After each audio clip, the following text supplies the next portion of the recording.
안녕하세요. 한창훈 변호사입니다. 오늘 주제는 상대방 재산을 모두 가압류하고 싶어요 라는 질문에 대한 답변입니다.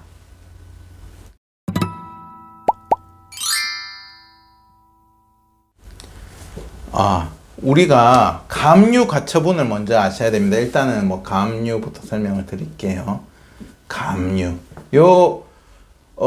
가압류가 있고, 이제 설명을 드리면, 그 다음에 판결이 있고요. 판결이 있고, 그 다음에 압류가 있다. 이렇게 보시면 돼요. 가처분 빼놓고 생각합니다. 가처분 또 씁시다. 가처분. 자, 여기 붙는 가자가 붙잖아요. 이거는 임시가자입니다. 임시. 잘 생각을 해보세요. 그냥 재산 분할이든 우리가 누구한테 돈을 빌려줬든 어쨌든 판사님 제가 저 상대방으로부터 받을 돈이 있습니다 이야기를 해요. A가 내가 B로부터 받을 돈이 있습니다. 근데 지금 소송을 해가지고 판결이 있는 거예요? 아직 소송도 시작도 안 했어요. 시작도 안 했잖아요. 시작도 안 한 단계에 있잖아요.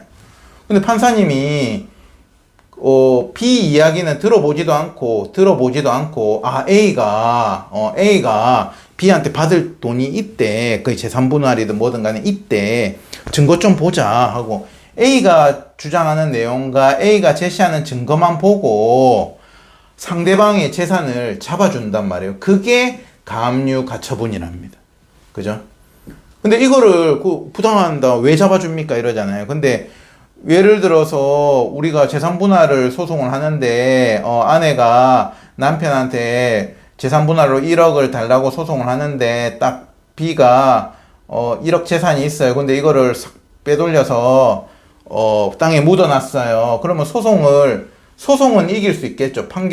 소송을 해가지고 판결해서 A는 B로부터 1억을 받아라는 승소 판결이 났는데 승소 판결을 받으면 뭐예요? B는 이미 재산을 빼돌리고 돈이 없으니까 배째세요 이렇게 하면은 압류를 해야 되는데 판결을 가지고 이게 본집행이거든요. 집행을 해야 되는데 집행할 재산이 없다. 이런 문제가 생기기 때문에 민사에서든 가사에서든 소송을 시작하기 전에 판사님은 아직 상대방인 B의 주장이나 증거는 보지도 않은 상태에서 가압류를 요청을 해도 상대방 재산을 잡아준다는 거예요. 잡아주는 이유는 그렇다고 해갖고 A의 말을 다 듣고 A한테 재산을 주는 게 아니잖아요. 단지 B가 소송 도중에 재산을 처분하지 못하게 묶어주는 역할을 하는 게 가압류고 가처분입니다.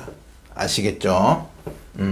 그렇게 묶어놓고 A 입장에서는 B의 재산을 이렇게 묶어놓고 소송을 해가지고 판결을 받아가지고 승소를 했는데 B가 내가 졌네 돈을 주면은 가압류한 거 그냥 풀어주면 되는 거고 B가 패소했음에도 나 돈 없다 니가 알아서 받아가라 하면 알겠어 내가 가압류해둔 B의 재산에다가 임시가차를 떼버리고 판결을 받았기 때문에 확정 판결로 본압류를 해서 집행을 해서 강제 집행을 해서 내가 받아버리면은 만족을 얻는다는 거죠. 이게 가압류입니다. 근데 이제 우리가 이혼 소송을 시작하실 때 변호사님 남편이 혹은 상대 배우자가요 재산이 A는 이제 일방인 A는 1억이 있고요. B는 재산이 5억이 있어요. 그죠? 그래서 재산 분할을 예를 들어서 6억인데 5대5로 나눴다고 그냥 가정을 해보자고요. 그러면 6억에 5대5니까 3억이니까 2억을 더 받아야 되죠. 2억을 더 받아와라는 소송을 걸 예정에 있어요. 근데 상대방 재산에 대해서 내가 가압류를 하고 싶다.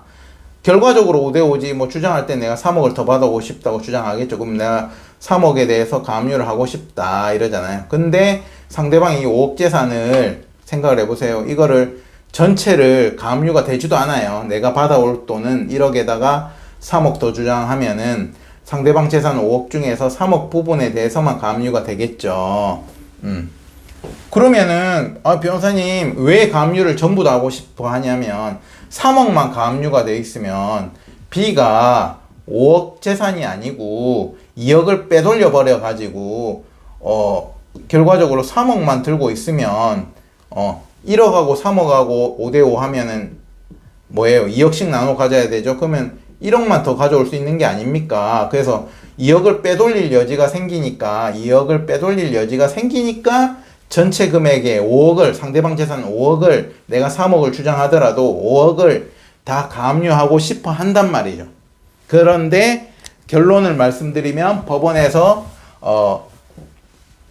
그 가압류를 허용도 안 해주고 5억에 대한 가압류는 우리 재산이 1억이고 상대방 재산이 5억이니까 우리가 뭐 70% 기여도 이런 거 주장해도 3억을 더 주장하면은 3억 정도는 가압류를 해주겠지만 전체 재산을 다 묶어주는 가압류는 해주지도 않고 할 필요도 없다.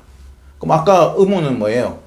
B가 2억을 빼돌리는 게 걱정이잖아요. 걱정입니다. 이건데 빼돌려도 내가 3억을 가압류를 해놨다면 2억을 빼돌려도 상관이 없다는 거예요. 상관이. 이미 가압류가 들어가는 시점은 언제? 소송을 제기하는 시점이거나 거의 소송에 임박했을 시점이죠.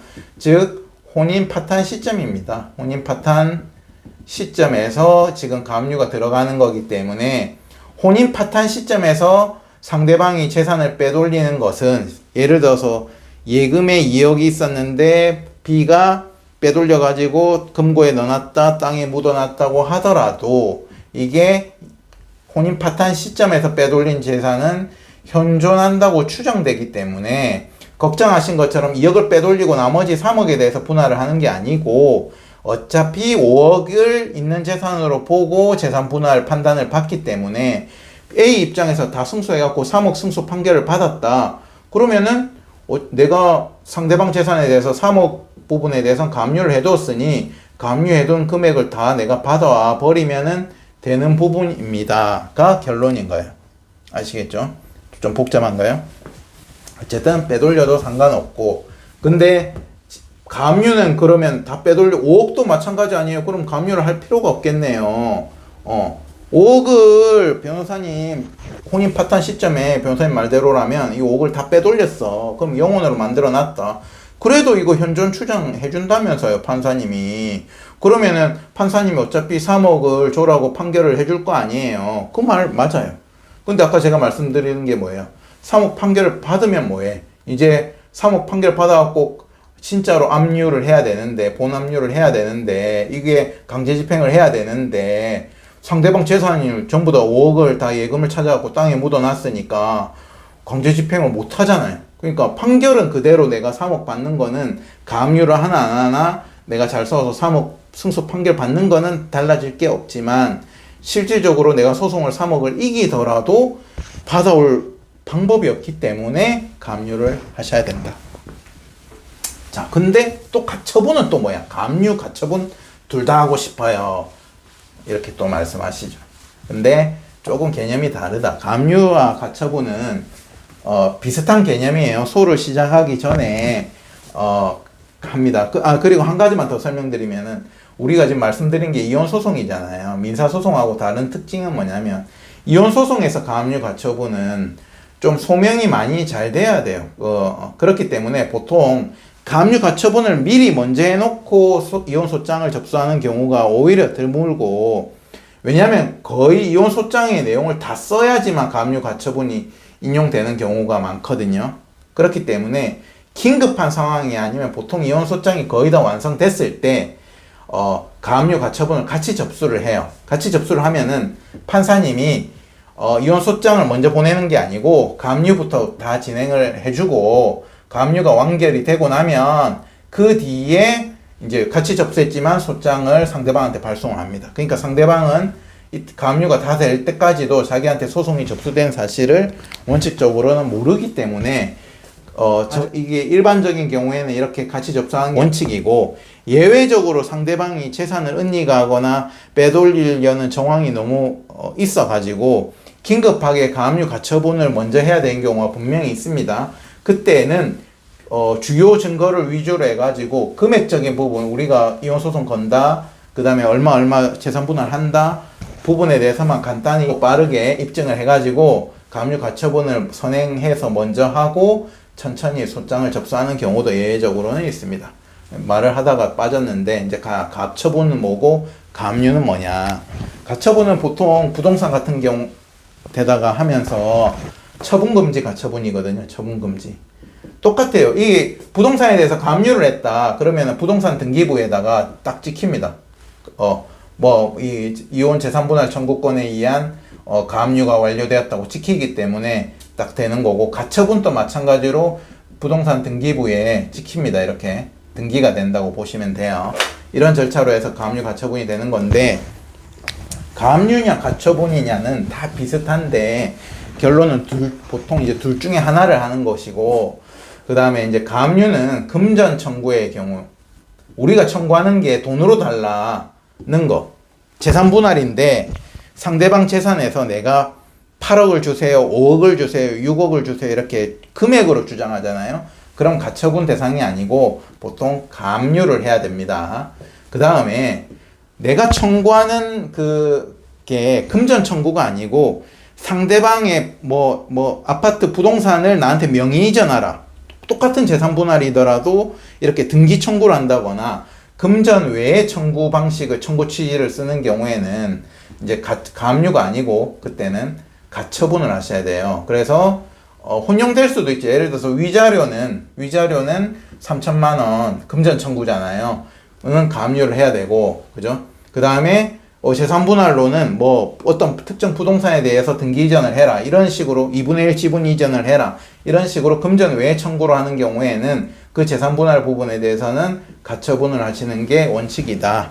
그래서 가압류 가처분은 크게 다르지도 않고 그냥 비슷한 개념인데 내가 청구하는 게 금전 청구냐 금전 외의 청구냐 이 정도로 해서 갈린다라고 간단하게 생각하시면 될 것 같습니다. 오늘은 가압류 가처분에 대해서 말씀드렸어요. 감사합니다.